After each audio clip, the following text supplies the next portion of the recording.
If you thought the other conversations were big, y'all were good. This is real good.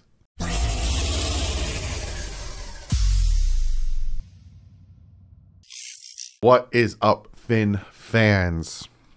You guys know Big O's take on a certain head coach that we have, and his feelings have never changed. So this conversation we're going to have today is going to be a real good one. But before we jump into that, real quick, I got to shout out Backroom Collections. I haven't talked about them in a bit, but be sure to check them out.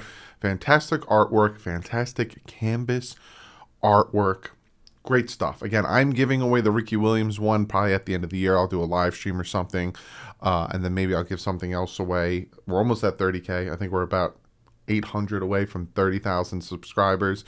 So maybe I'll wait till that or still do the end of the year giveaway, but I want to help, give you guys something for being so awesome and helping me hit subs. But yeah, be sure to check them out. Use the promo code DDW. You get yourself 10% off. And again, high quality, really good canvas artwork. The other thing, real quick, just going to give you guys an update on what the schedule and the videos I have planned when it comes to after Sunday's game, because then that's it.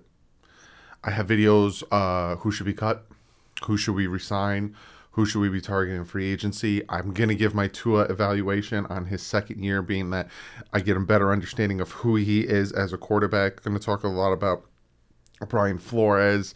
We'll know probably Monday. Me and Big O talk about it in today's episode, but we'll probably know by Monday if he's here or not. He's going to be here. He's not going to get fired. Who we could look forward to, potential, firings on our offensive side, potential signings, all that stuff. I have an absolute lot of videos. Just because the season's over doesn't mean I stop. You still get a minimum of 4 videos a week from me. So if you haven't yet, hit that subscribe button. Also, the Miami Dolphins have activated center Spencer Pulley and guard Duval Neto from the practice squad to the active roster, which means we're probably going to see them play a little bit on Sunday, but I will go into that a little bit more on Friday when I preview the Dolphins taking on the New England Patriots. But again, just want to give you guys a little brief update on what's going on after the Patriots game.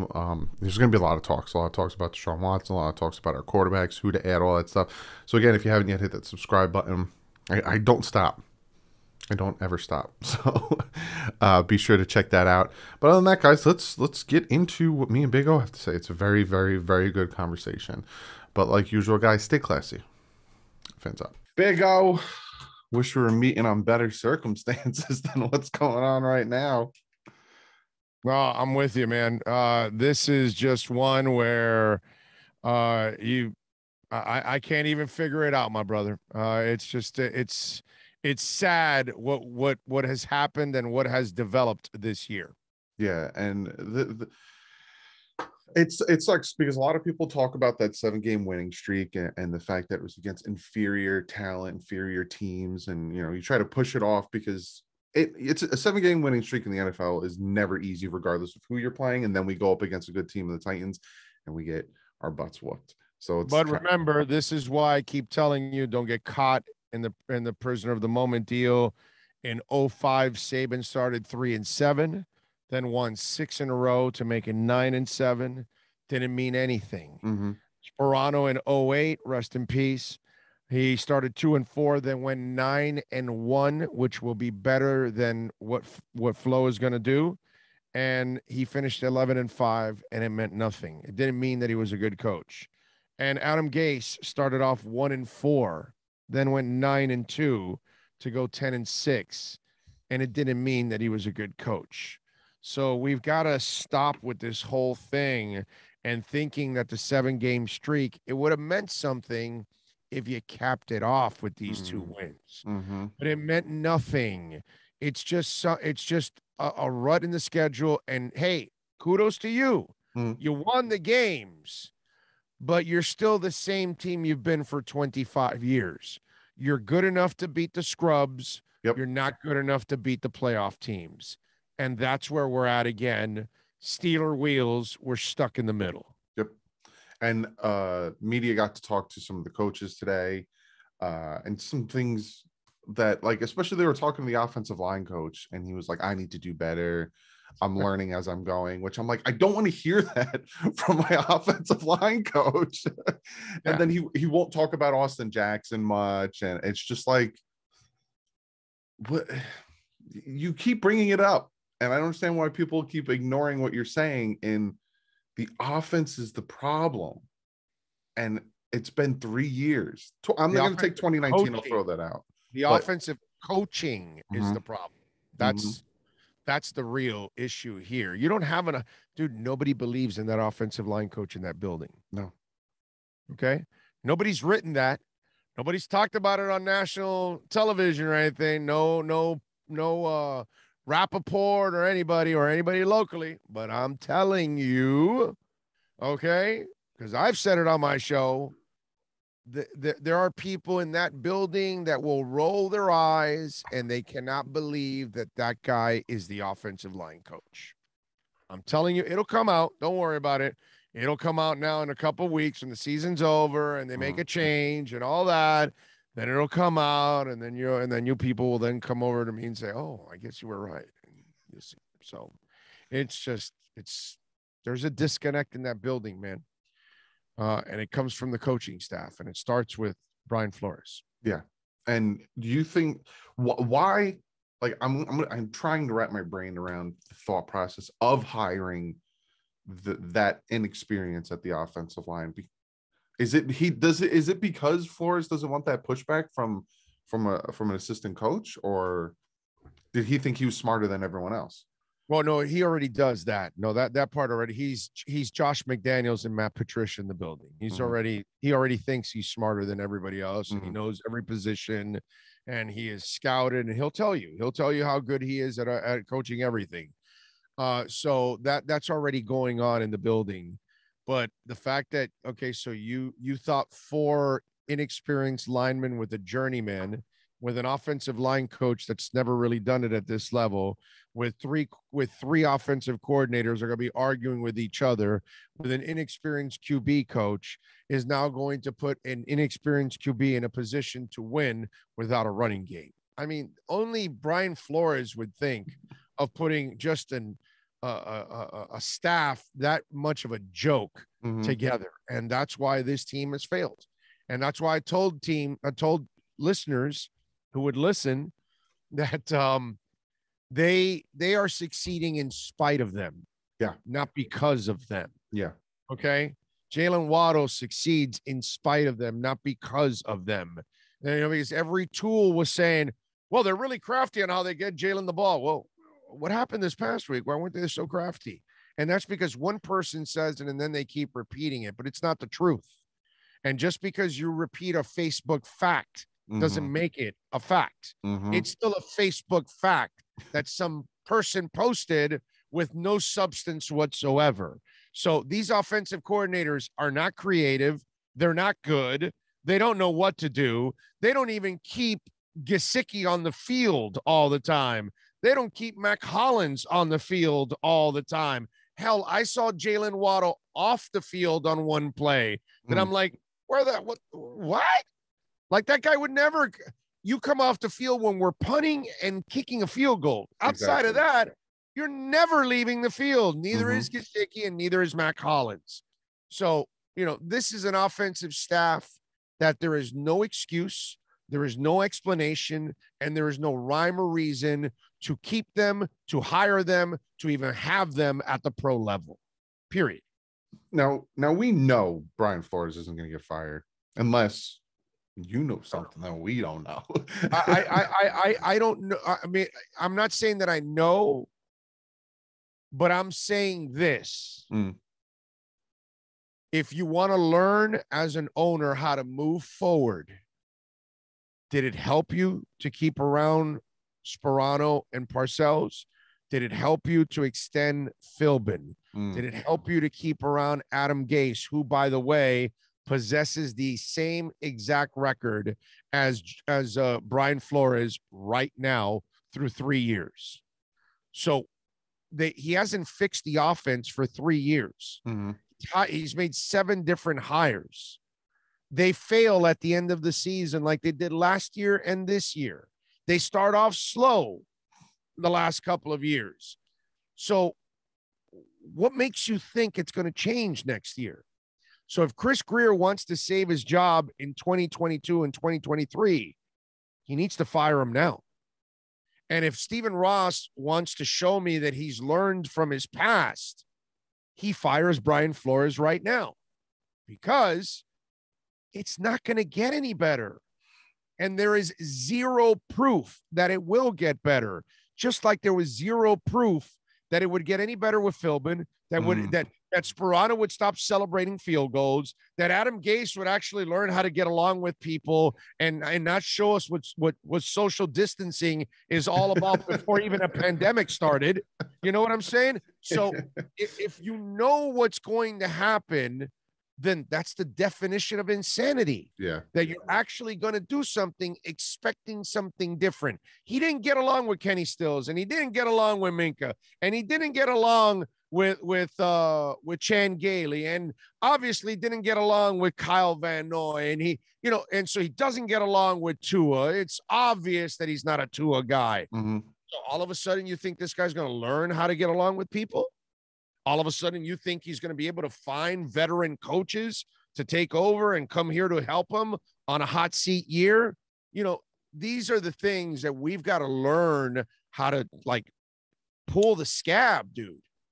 You know what I mean? And that's why I'm the guy yelling. Well, I wasn't even on the Philbin bandwagon from the second they hired him. I wanted him fired already right from the get-go.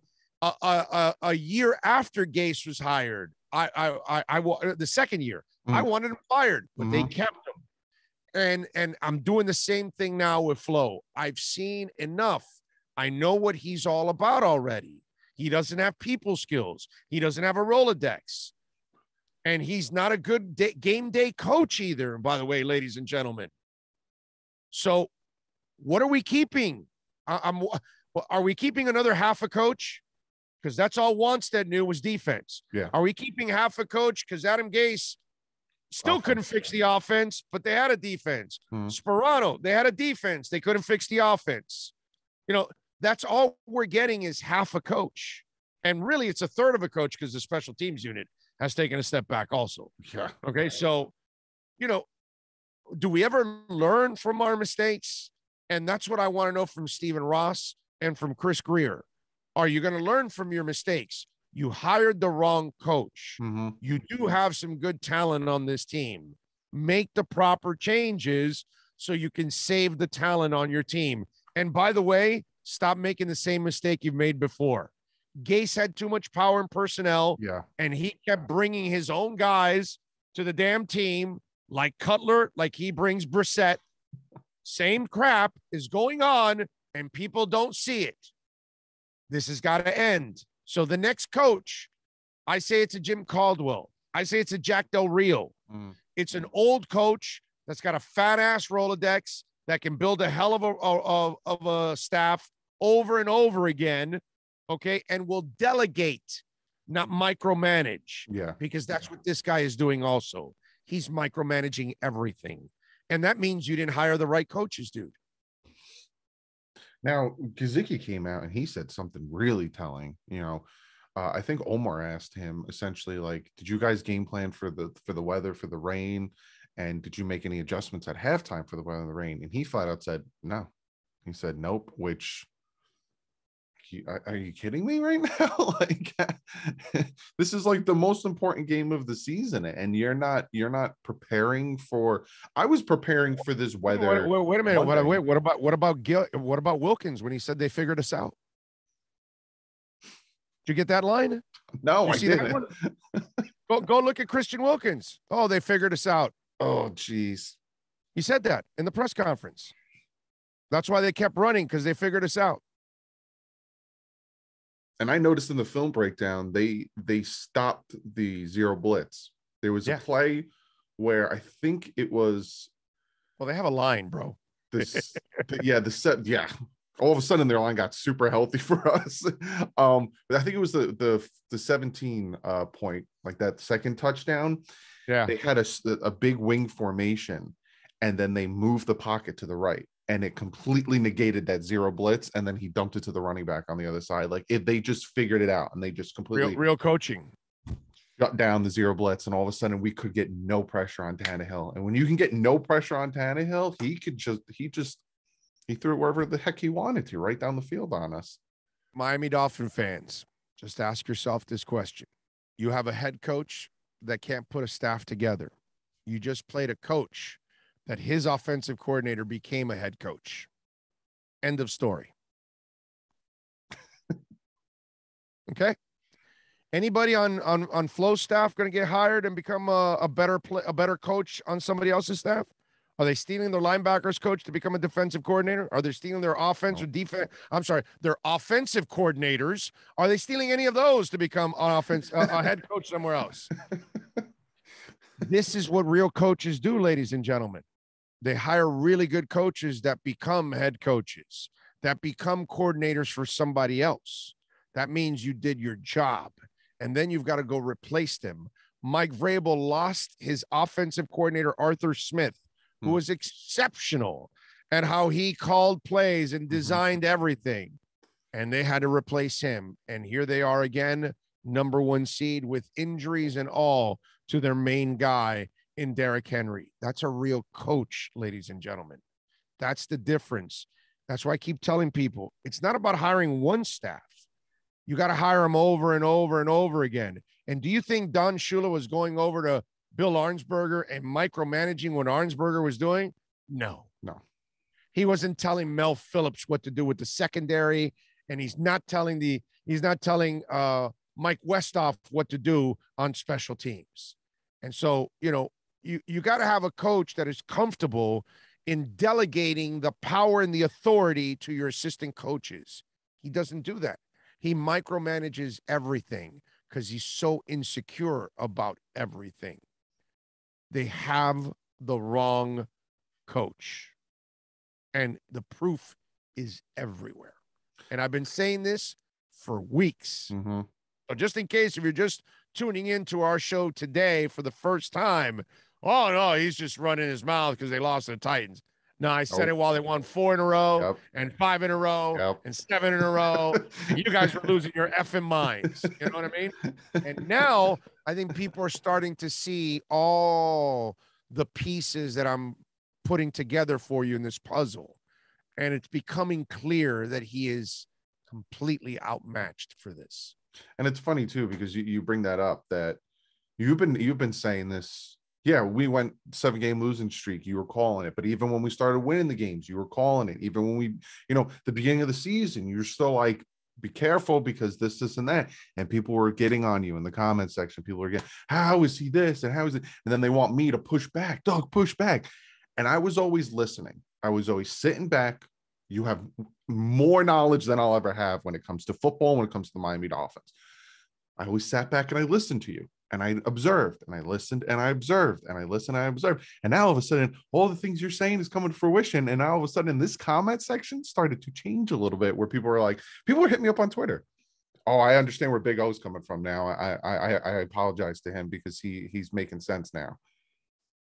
I'm going to be wrong, guys and ladies out there. I'm going to be wrong a whole bunch of times because I'm a human being. You know what I mean? But it is what it is. And maybe I'm still wrong here.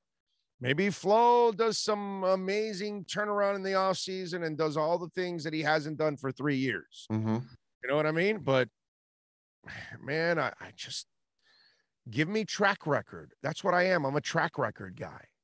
And so what's your track record? And if that's your track record, then, I've seen enough already. And the last thing I want to do is just keep going with something that just doesn't work. Yeah. And to me, I think we're fine on the personnel side. I really do, man.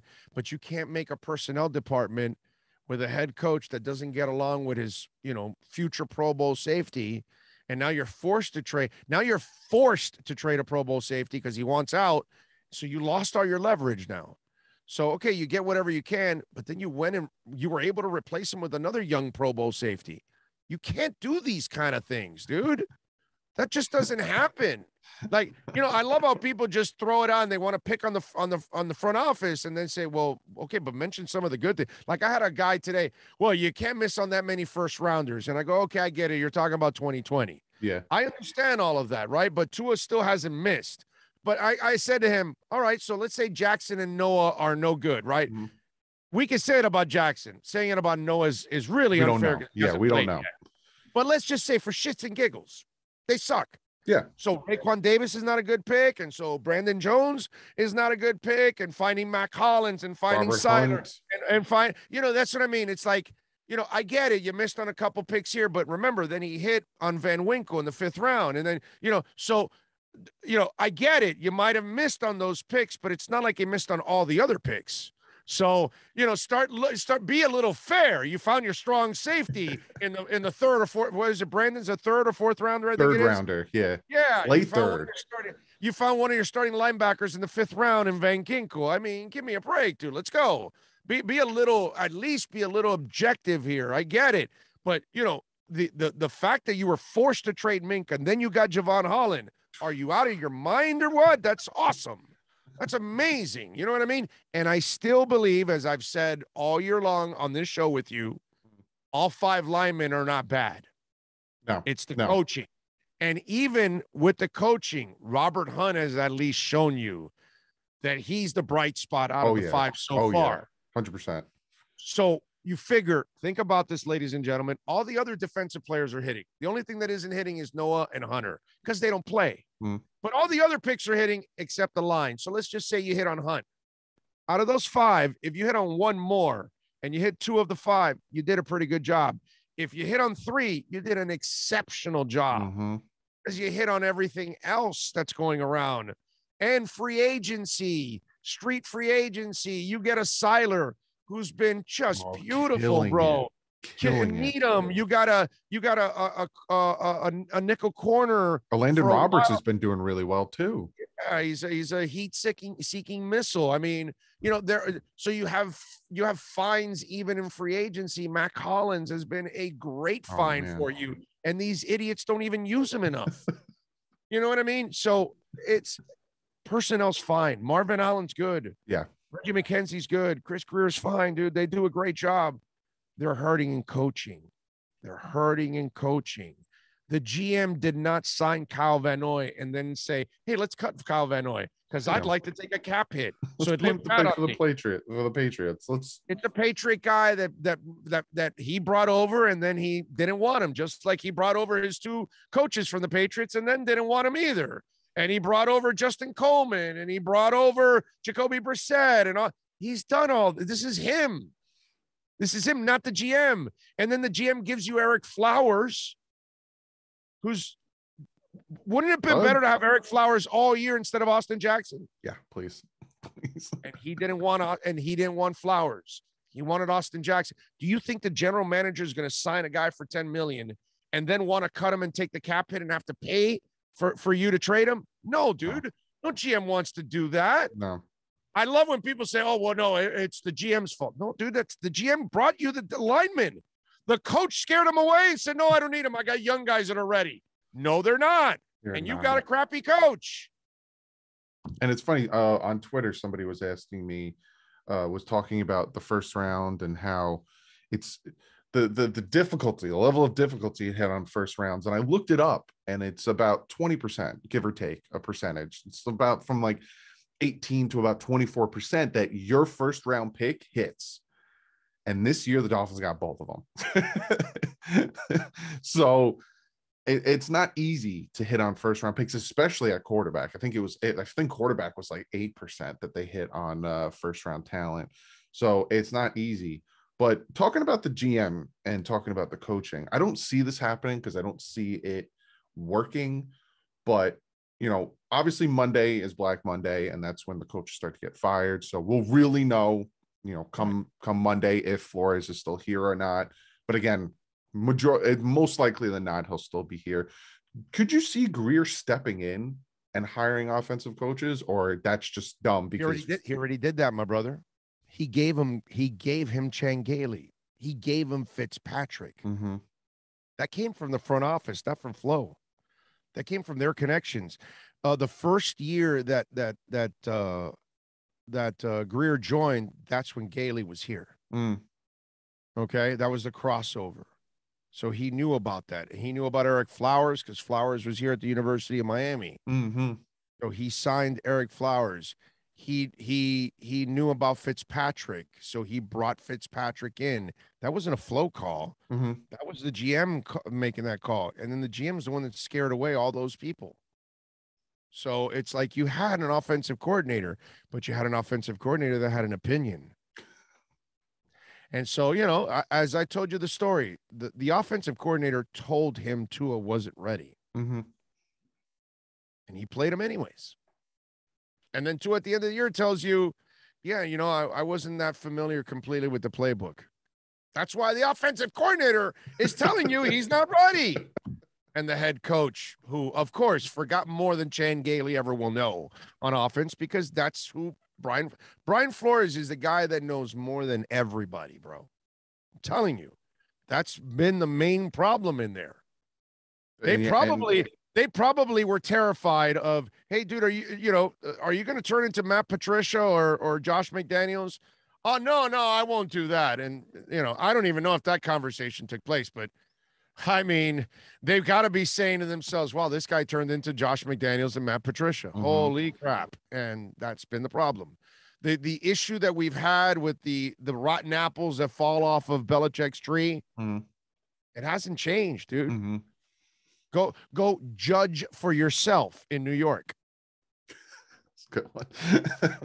Good one. Yeah, and you see, it seems like they're trying to be Bill Belichick, when Bill Belichick is only Bill Belichick. He's the only one that can have that bravado that he has and that demeanor, because he's been successful. You can't be Bill Belichick, because Bill Belichick even in Cleveland.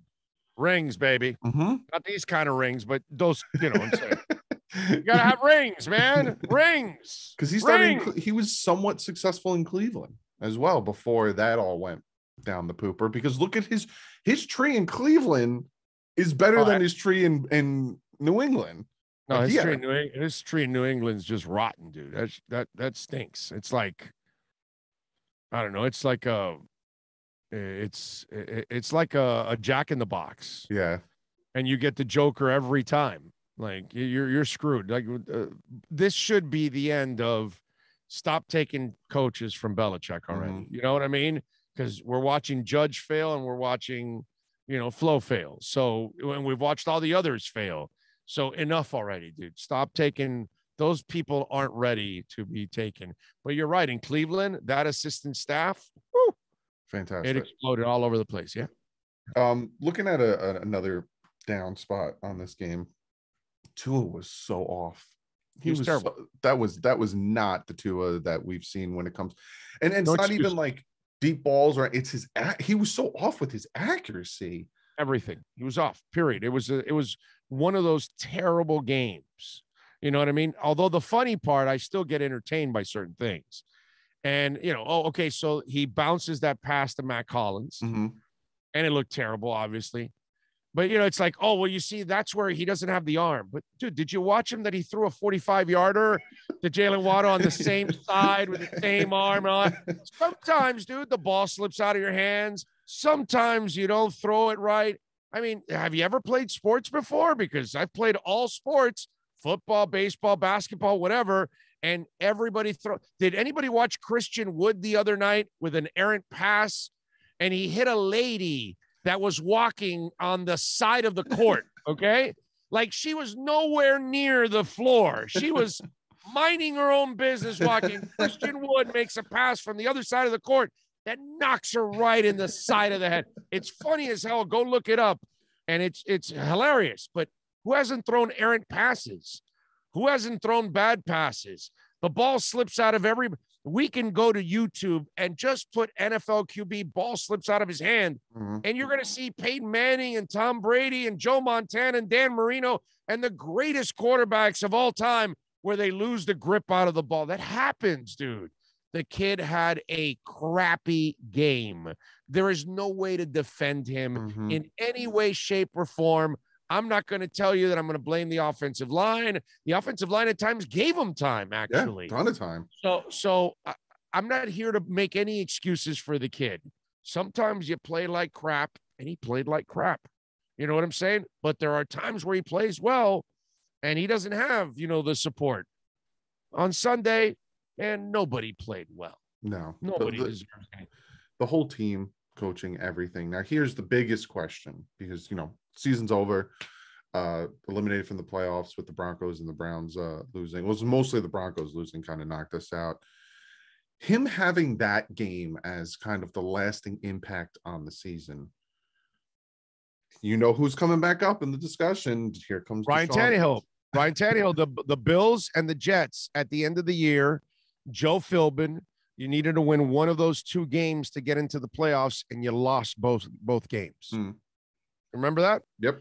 So, it's those kind of moments, and they stay with you. Yeah, this is a clutch moment against a good defense, and you did not respond, and you looked terrible, and you were way off, and you looked like you were kind of lost.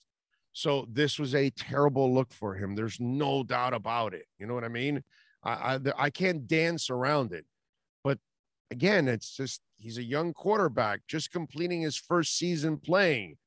I've seen this a lot in young careers where they have terrible moments early on and they figure it out. You know what I'm saying? So it's just one of those. Drew Brees was terrible for 3 years until the light went on in year 4. You know what I'm saying? So I just because he was terrible doesn't mean that this is who he is when it's all said and done, because he has what Flo doesn't. He has a track record of having success as a quarterback. So the bottom line is, if you're going to have Lamar Jackson be your quarterback, then you must commit to Lamar Jackson the way the Ravens have. And that's why they've had the success they've had, because he has limitations. He's not a very accurate passer, but they've committed to the running game in the way they need in order to succeed. Ryan Tannehill only has to make a couple of plays for Tennessee. Everything else revolves around the running game and the defense. And all he has to make is a couple of crossing routes, and that's it. Maybe run the ball once or twice, 120 yards, and you win the game. Yep. We don't need too much. Part of it, Tom Brady. Tom Brady has limitations. Oh, my God. Oh, said that. Yeah, he does. He can't move. He's a statue. So if you're going to have a statue playing quarterback, you better make sure your offensive line can block. Okay? And so that's part of his limitations. Every quarterback has some kind of limitation. But your job as an offense and as a front office is to mask those limitations and maximize his positives. And that's how you make him a productive quarterback.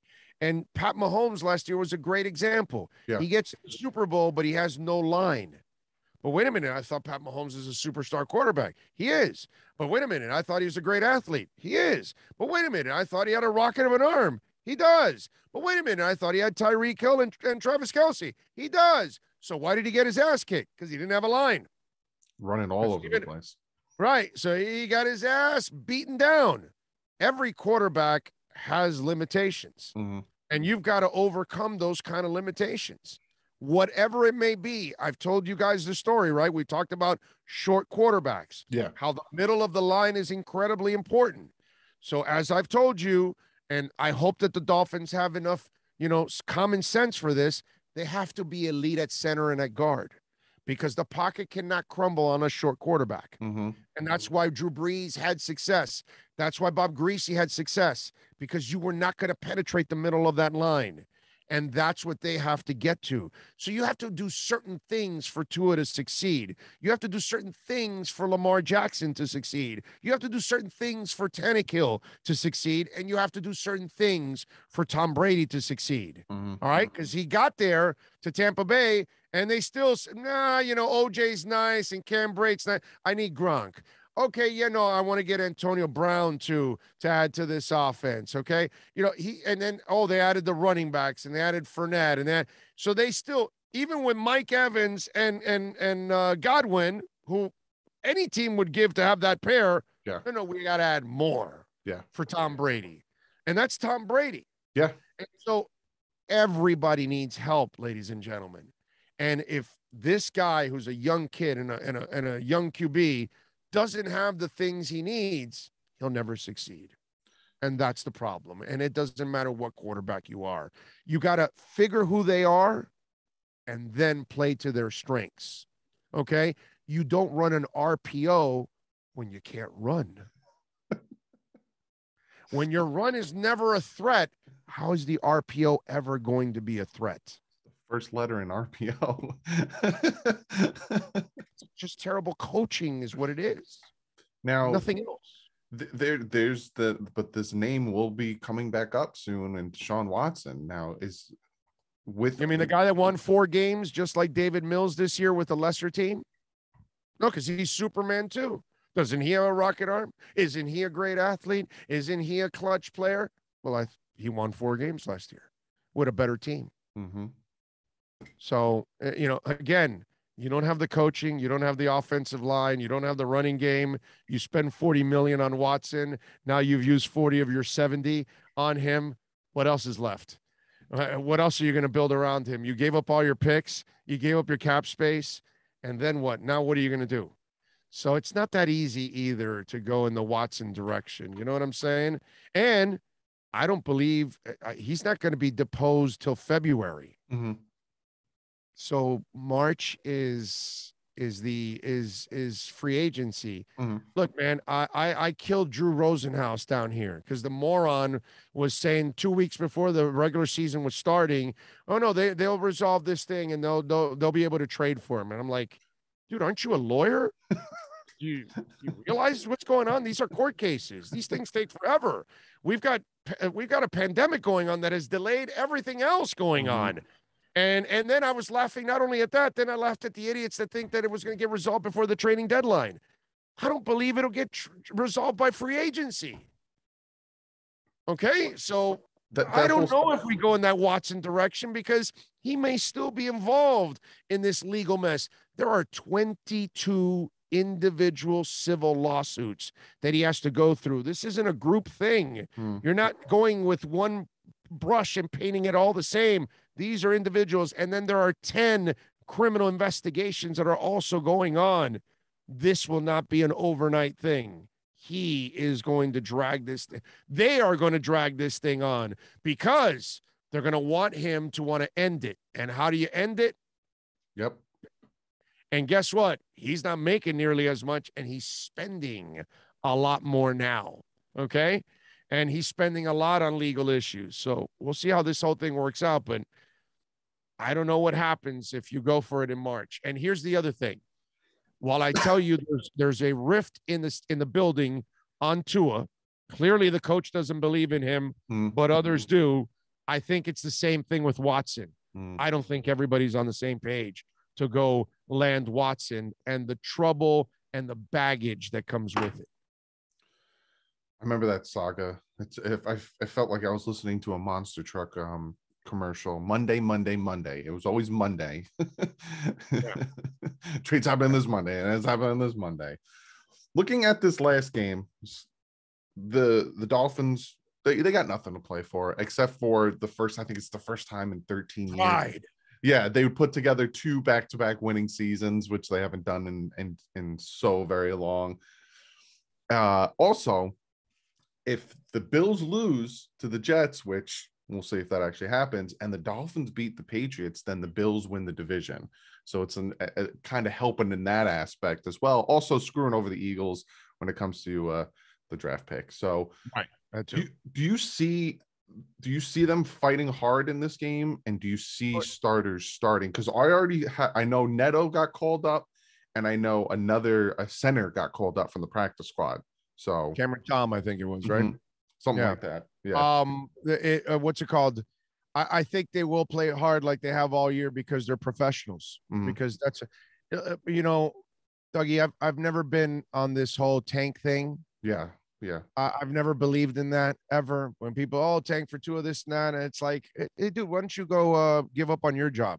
I'm going to go visit you at your job, and I want you to tell your boss, hey, I'm just going to hang out today. Yeah. I want to see how that works out for you. I want, if you're a cop, you might as well, yeah, you know what? I'll stay at Dunkin' Donuts all day. I'm not going to do my job. I'm not going to file any report. Oh, I'm a teacher. I'm just, you know what I'll do? I'll walk the hallway, screw my classroom today. Right. See how that works out for you. See how it works out. Because, I love how some fans, no, you got to tank. Yeah. Okay, great. Let's go to your job now. And I want you to tank. Let's see what happens. Let's see how you keep your job. You want players to tank. And then they put that on film. And then the next year you go to another team and they say, well, hey, what happened on this play? You weren't trying. Oh, we were tanking for Tua. And that team's go, oh, okay. That was the play. Oh, okay, great. Yeah. You're the kind of guy we want on our team. Yeah, definitely. Come on over.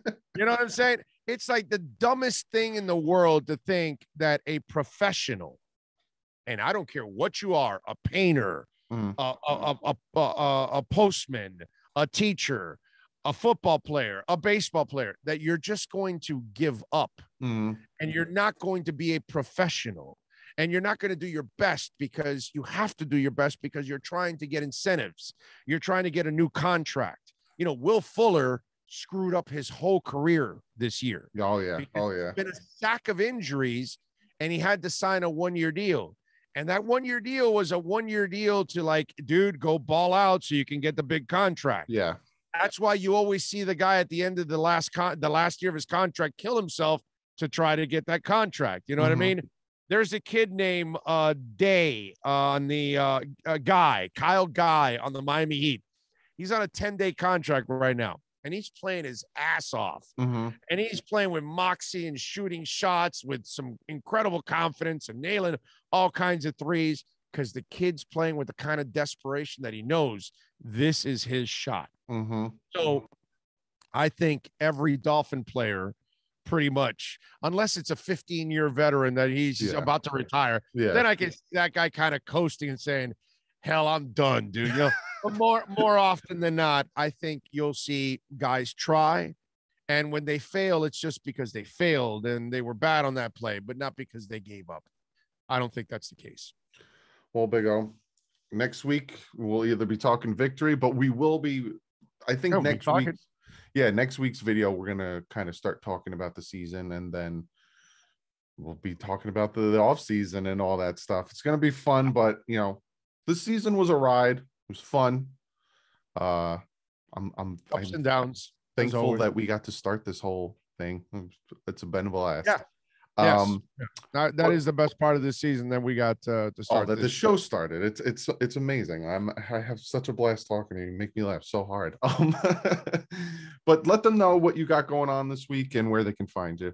Well, you can find me Big O Radio Show on all platforms. You can find us there and on YouTube. Obviously, we do it every day at 10 a.m. Eastern, 10 a.m. to 1 p.m. We are on daily, and then we podcast it after that. So you can find it on Spotify, iTunes, Stitcher, wherever you get your podcast, iHeart, whatever. Big O Radio Show. You can follow me on Twitter at Big O Show. And I'm always going to be brutally honest, good or bad. But there's no doubt about one thing. I'm all about the Miami sports, baby. Yes, sir. Every day of my life. All right, but I will see you next week.